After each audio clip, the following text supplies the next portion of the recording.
Benson, how do you train staff in values or praise executives and staff on their adherence to the values or assess how values affect company performance?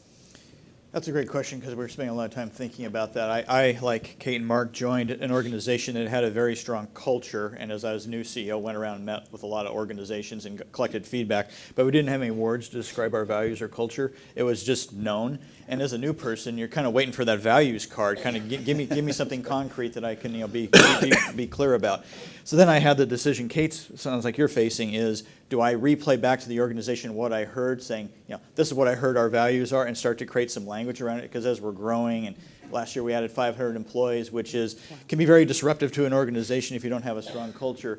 And so I was trying to, how do we create a language so we can either say, who do we promote, who do we hire, how do we talk about bringing people that are going to move forward the purpose of the organization. So we took an approach. We had an innovation tool at the time where employees could be asked a question and then they can offer their opinion. So it was kind of a pairwise challenge. Do you prefer this versus that? 70 questions, collected all that information, 80-some% participation across the organization.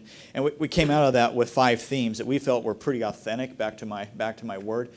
Because I felt uncomfortable as the new person coming into this culture saying, here's what our values are.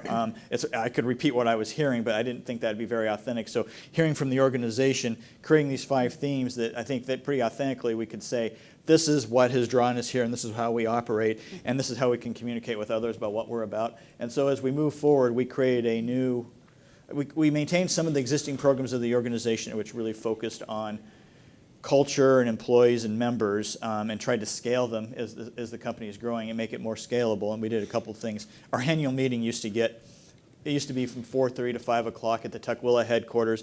Maybe we'd get 10 members there, but usually 6 to 8. And usually they had something they wanted to escalate. And so we thought, is this really the best way of engaging our membership if we're a members-oriented organization? So we changed it all up and created what we called a member summit. Took feedback from members, what they wanted to hear, whether it was a guest speaker, something that was more meaningful, community forum, highlighting some of our community partners. So we went that direction, and now that event's getting about 800 people. And we think that's much more in keeping with what we want to do as an organization. My colleagues in the credit union space think we're crazy for having an 800-person annual meeting, but what a great way to talk about, build more engagement. And that's really, both engagement with employees, engagement with members. It's probably the challenge as the leader. And so I think, if we're delivering something people want to get involved in, that's going to be good for the co-op. I'm curious, what's your plan or cadence or rituals? How do you keep the values top of mind with employees? So we have production recognition like most organizations, because obviously we're nonprofit, but we're not against it. Right. And so production does matter.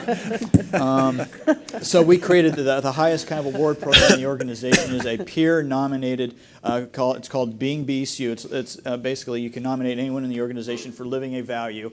It's then nominated, peer-nominated, and then. They have a day-long celebration, which culminates with an event here at the WAC, with kind of a black tie guest. They get to go pick an excursion, whether it's go do blast glowing at Chihuly or go to a stadium tour down at one of the sports stadiums. And so people can pick an event that they want, and we kind of publicize and profile these people's story through all of our internal communications throughout the year. So we're kind of continuing the lore of the organization, these great things that people do. One of the stories I loved hearing is one of our community relations person was all branded up in BECU where was going down 405 and there was someone pulled over with a flat tire. So he stopped to pull over to help, and the woman was very cautious that someone was pulling over, and is this a friend or a foe, and was not really. And she says, "Do you work at BECU?" And he's like, "Yeah." And he goes, "Oh, great!" And then all of a sudden he was changing the tire, and that's a brand that you can't, It was a great story. And that wasn't a BECU necessarily winner, but it was a story I always kind of enjoyed, how you can change a tire if you're wearing a BECU shirt. Right.